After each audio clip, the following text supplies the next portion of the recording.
Okay, good afternoon. I hope you enjoyed your lunch. I hope you enjoyed speaking with I hope you enjoyed speaking with the exhibitors and collecting your merch and finding out ways of connecting with them. And I hope you're in for enjoying this really exciting afternoon. So how good is this? We've now got a session on the NICE Guidelines, and I'm not going to take any time beyond introducing you to Jackie, Gabby, and not Sue. You have a surprise coming up. Come on stage. Here you go. Thanks, Gabby. This is not Sue, by the way.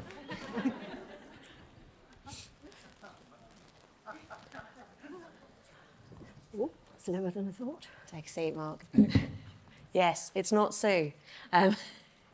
Thank you very much for having us three to talk today about the recently published NICE Guideline and our experiences of it. I'm Gabby Parker, I'm a consultant neuropsychologist. I'm Jackie Dean, I'm a case manager and occupational therapist. And we were due to have Dr Sue Williams, who was an expert by experience and also social researcher, with us on the NICE Guidelines. Sue has been having, what's fair to say, a cacophony of challenges in getting here today, and regretfully hasn't been able to join us. So we've roped in, through excision of a considerable number of favours, Mark to stand in. So I'll let Mark introduce himself. I'm Mark Holloway, I'm a social worker, qualified brain injury case manager. So our talk today is 38 days later, and it's our personal reflections on the NICE Guideline, having served on the committee as professional members. And it's a light-hearted play, as some of you might have spotted on a well-known film series. But 38 days is the number of days that we spent sitting as a guideline committee. There were many days before that and a lot of work that went on around it otherwise. But 38 days is the commitment over 4 years, I think. 4 years. 4 years in total for us. So we have to start with a disclaimer. NICE require us to start with this disclaimer. The guideline belongs to NICE. It doesn't belong to any of the committee members who contributed to it. And in speaking about it as committee members, we share our perspectives on it from our personal views and not the views of NICE. We encourage everyone to have a look at, if you haven't already, the guideline itself, and the link is there on the slides for anyone who hasn't seen it already. Originally, when we were planning this talk, we'd hoped to finish with a word cloud or a single word from each of us that were contributing that captured our experience of working on the guideline. And we found very rapidly that we couldn't put a single word on it, because many of the words that came to mind reflected the pride and the success and what we felt had been gained by it. But also a lot of the words that we chose reflected just how exhausting the process had been, how difficult and challenging some of the conversations had been. So this word cloud that's behind you probably reflects that much more rounded experience that we had. So what are we going to talk to today? What we're not going to do is run through what the guideline says. There's an awful lot of experience here in the room, and in any event, half an hour is not long enough to do justice to the volume of work and the number of recommendations that are in there. But we do certainly encourage anyone who hasn't had a look at it already to do so.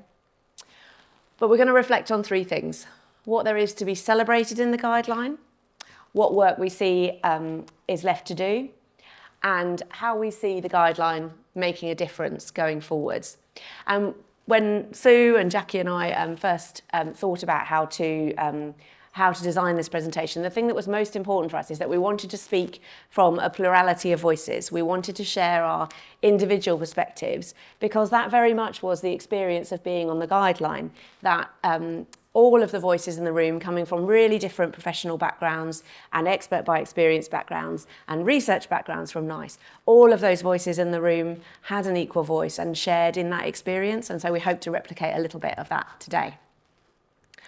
And in doing that, we just acknowledge the fantastic work of everyone else who was on the committee with us. We've got Jenny and Rachel who are here, and there might well be some more that I haven't seen already. But a huge thank you to all of the colleagues who helped and worked alongside us on this guideline, as well as all of the colleagues from NICE whose knowledge, experience and sheer hard work, in fact, the volume of material that they reviewed analysed, critiqued and presented to us certainly went way beyond anything that I had imagined was going to be possible at the outset of the guideline. And so very much acknowledge the phenomenal work that they put in.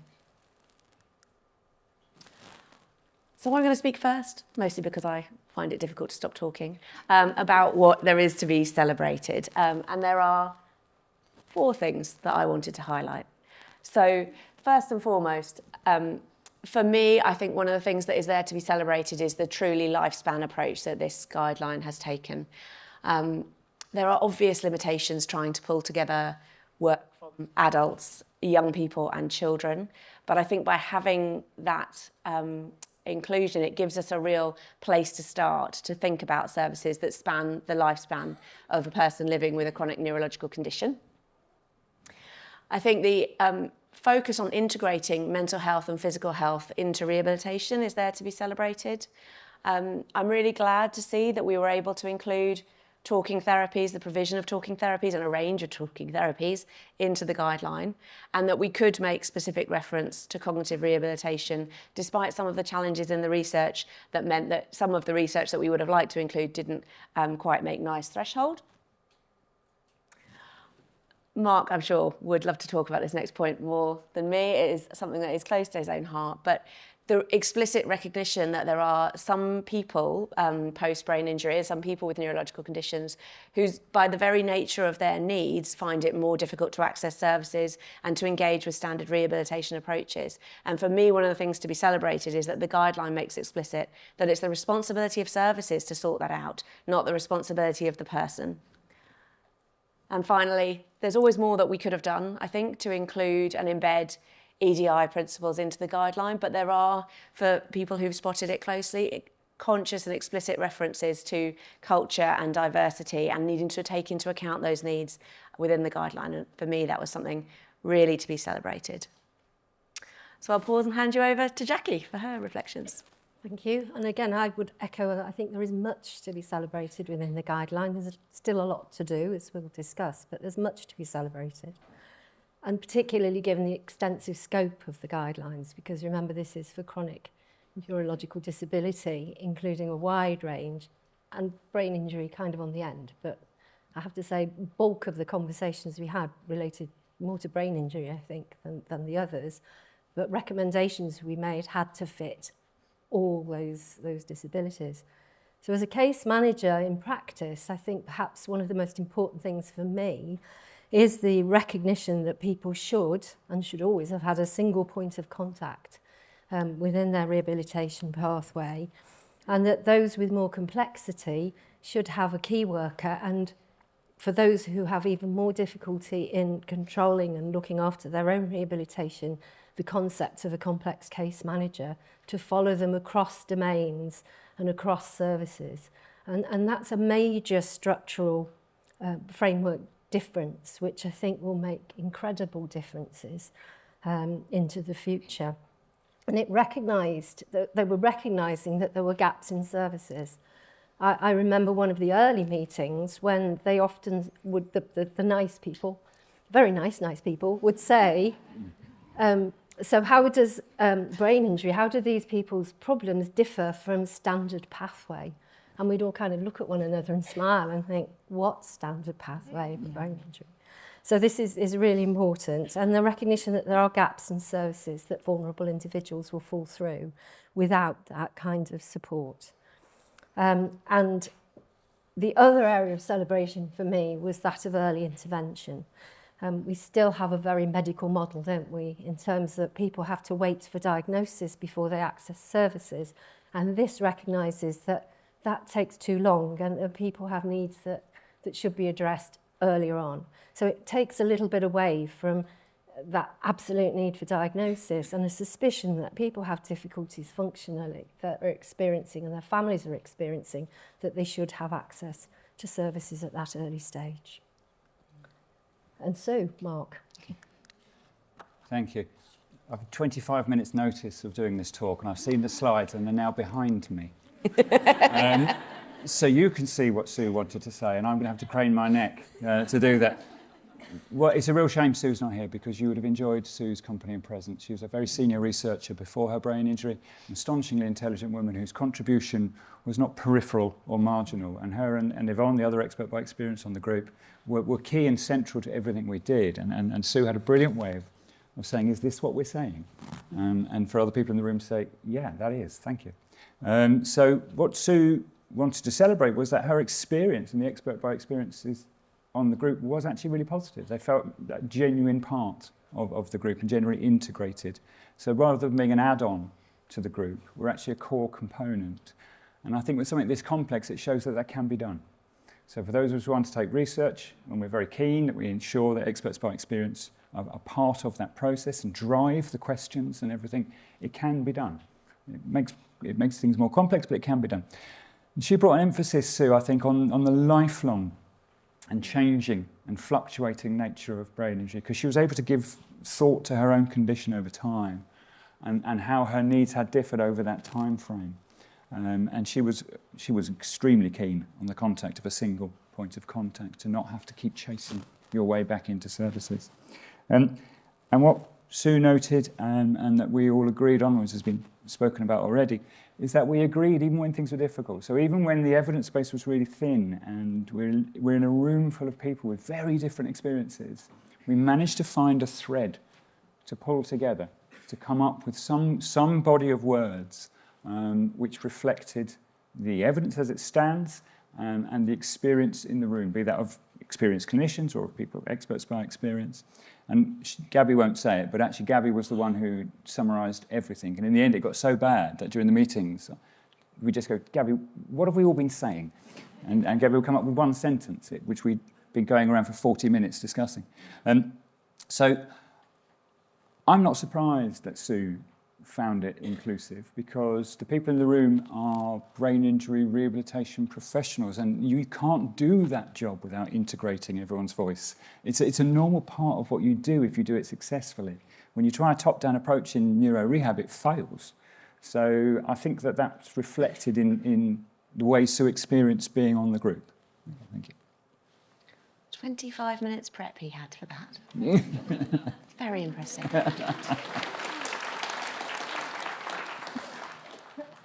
We're already startlingly over halfway, so I'm going to try and speed myself along through what work is still to do. I think for all of us on the guideline, when the draft was published, when the final version was published, there was a sense of trepidation, because you always know that there will be people's areas of provision that feel really disappointed in what is not there and in what hasn't been able to be achieved. And I think it would be fair to say that probably most of us on the committee shared that sense at various points. For me, some of the things that I felt were still there to be done. We need to strengthen our research methodologies. We know that there is so much literature out there that we simply weren't able to bring into the guideline, that simply didn't meet the threshold that NICE sets. And we could debate for a long time, and I think Jackie's going to touch on this, whether that threshold is set in the right place, but it is NICE's guideline. These are the thresholds that they set. And so for us in the field, the work that's still to do is to be producing evidence that speaks to that threshold that NICE set, so that we can bring in more of those literatures when it comes to refreshing this guideline in, I suppose, on average, it seems to be about every 10 years, doesn't it? But I guess over that timeline, that we'll be better placed to bring in a broader range of literatures. I think that as a first guideline of its type, it was trying to cover an awful lot of ground. People with chronic neurological disorders, not that I like that word, but that's the title it was given, is a huge cohort of people. And it was people with CND and ABI and FND, and those cohorts across children, young people and adults and later life. So it was an enormous task, and there are definitely cohorts of people, including people with ABI, including people with FND, whose needs are not fully, needs and the services that should be provided are not fully articulated within the guideline. So that work, I think, is still for us to do.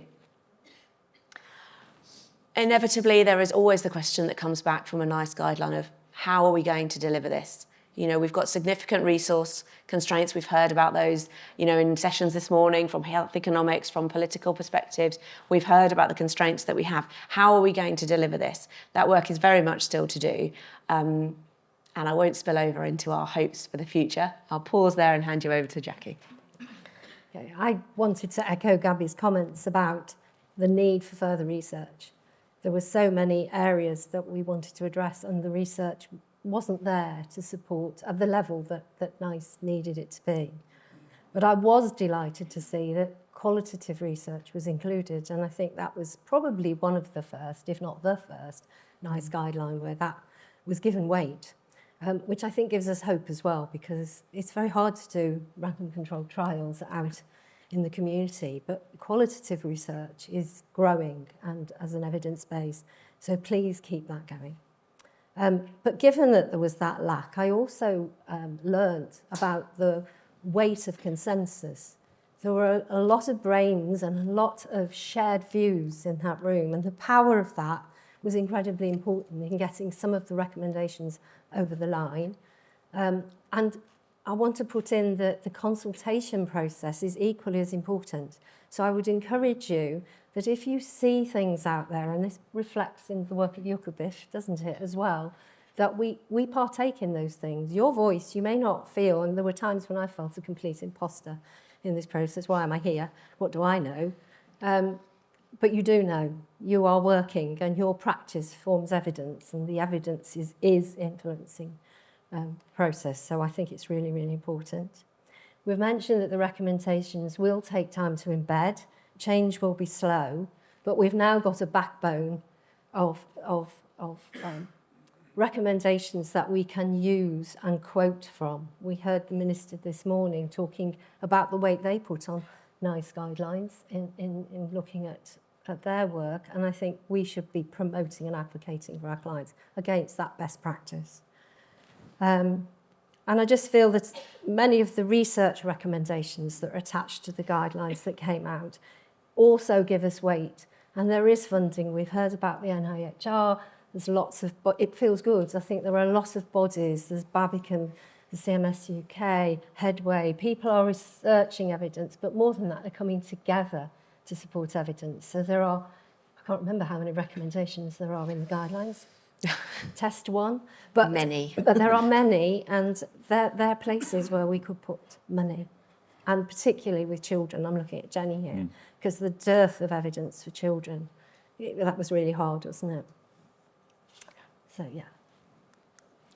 Okay, so from Sue's perspective, what work was still to do was very much looking at the integrating the sort of the dirty reality, I suppose, is the phrase I would use for it, and the very personal nature and individual nature require brain injury, to take the guidelines as they are and then to work with individuals as they are, and to take what I suppose within case management we call a whatever it takes approach. And what works, and whatever it takes is what works. And that's what we need to do for individuals.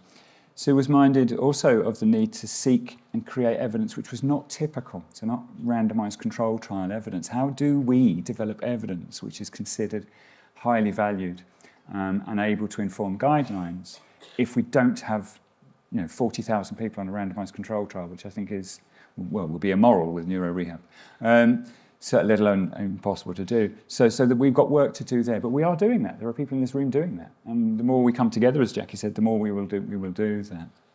And I suppose the last thing to say was a guideline on a shelf changes nothing, and so therefore we're keen to see that people know about it and people use it and people advocate by using it and state the guidelines say you should be providing X. Are you providing X? And with any luck, somebody somewhere who may not even have their brain injury yet will have an advocate who will point to the guidelines in the future, and something will change because of that. I certainly hope so. Yeah. So in our last 7 minutes, we're going to try and cover a bit on how do we think the guideline can make a difference. So for me, and I think this has come up several times already, it's a starting point. It is much easier to critique, to build from something that exists than it is to start it in the first place. So it's a bit of a call for action from my perspective. If there are things there that are that are missing, if there are things that are disappointing, if there are things that people think could and should have gone further, this is a springboard for that action, and to take that forward over this next cycle until the guideline is revised again.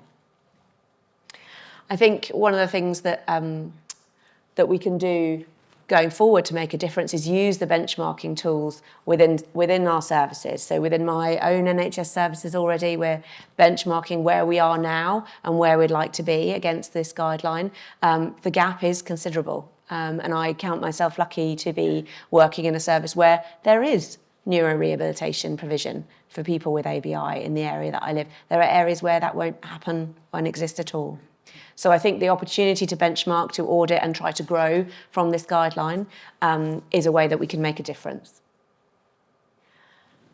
I also think that one of the huge things for me that comes from this guideline is that we managed to include a focus on some domains of function that are usually neglected, not spoken about, not talked about. So we had long discussions about partner relationships, intimate relationships, romantic relationships and sex, and the whole gamut of experiences within that, and that is a responsibility that sits within rehabilitation. It is the responsibility of professionals to raise those areas of need, and sex and relationships is just one of them. There were many other areas that hadn't previously been documented as being important in rehabilitation, but which we know are. I'm, as you probably can tell, nearing the end of my clinical career. I'm not done yet, though, I hasten to add. But I feel, and listening to the talk this morning, that there is hope.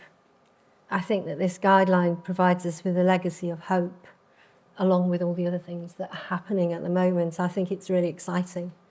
It had far-reaching ambitions, and that I hope promote and drive change towards holistic support. That was a word that we used every session, holistic support, across domains and with an emphasis on integration of process. I hope that the siloed working, which is one of my bugbears, particularly when we're working with our client group, I hope that will result in less of that there'll be more integration and more lifelong services, as we've talked about.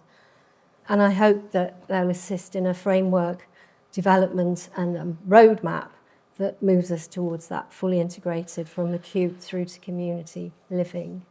And so that's where I want to end. Okay, thank you. And for Sue, how can this guideline make a difference? Sue's own personal return to work very much drove, and her experience that very much drove her contribution in that section of the guideline. And what it did was fantastically just highlighted the complexity of that, but also how we're looking at everything from extreme physical illness right the way through to someone achieving really well at work. And that's what the guideline covers. That's a huge guideline.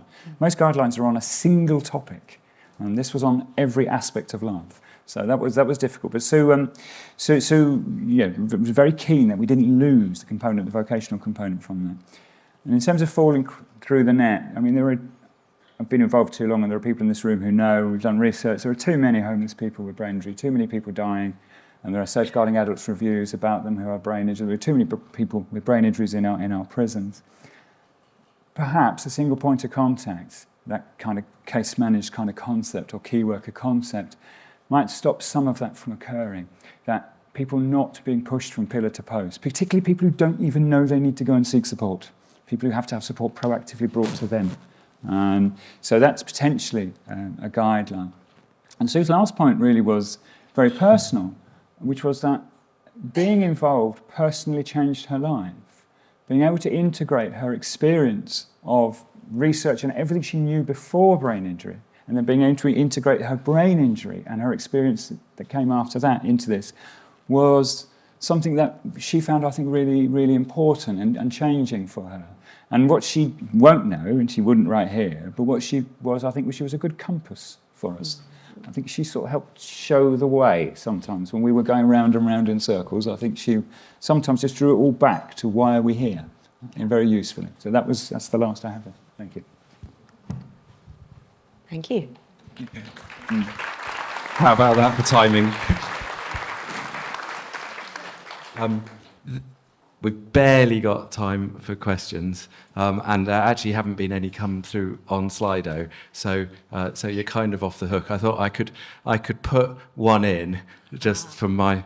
I was reading through some of the social media coverage, and I thought your disclaimer at the beginning was really interesting, because I thought, oh, it's really great to see the perspectives of the different companies commenting on them, and I just wondered whether there was how did they handle the sort of bias of the people taking part?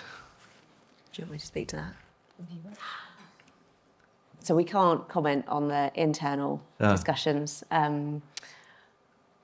We can't speak on behalf of the committee. I think it was definitely something that we thought about a lot.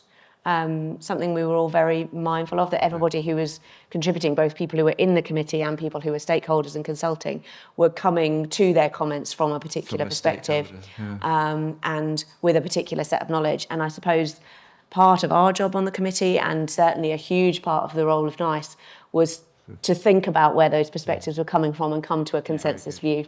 Thanks. There's also if you had written a piece of research which was part of the evidence base, you weren't allowed to make a recommendation based upon that. So that was, you had to recuse yourself from that. Yeah, we had that in the RCP. Which is great. The difficulty was NICE look at evidence and describe it as high quality, medium quality, or poor, low quality.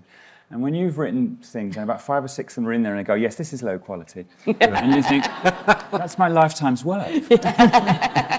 Well, I think that we as a community are incredibly indebted. I'm aware that some of you have spent hours and hours. Is it 8 hours sometimes on Zoom? Oh yeah. Each of the 39 days. Each of those full days. It's an incredible amount of work.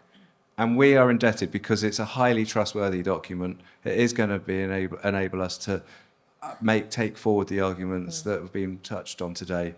So a huge thanks on behalf of everybody here. I think we need to give these guys a really big round of applause. Thank you very much.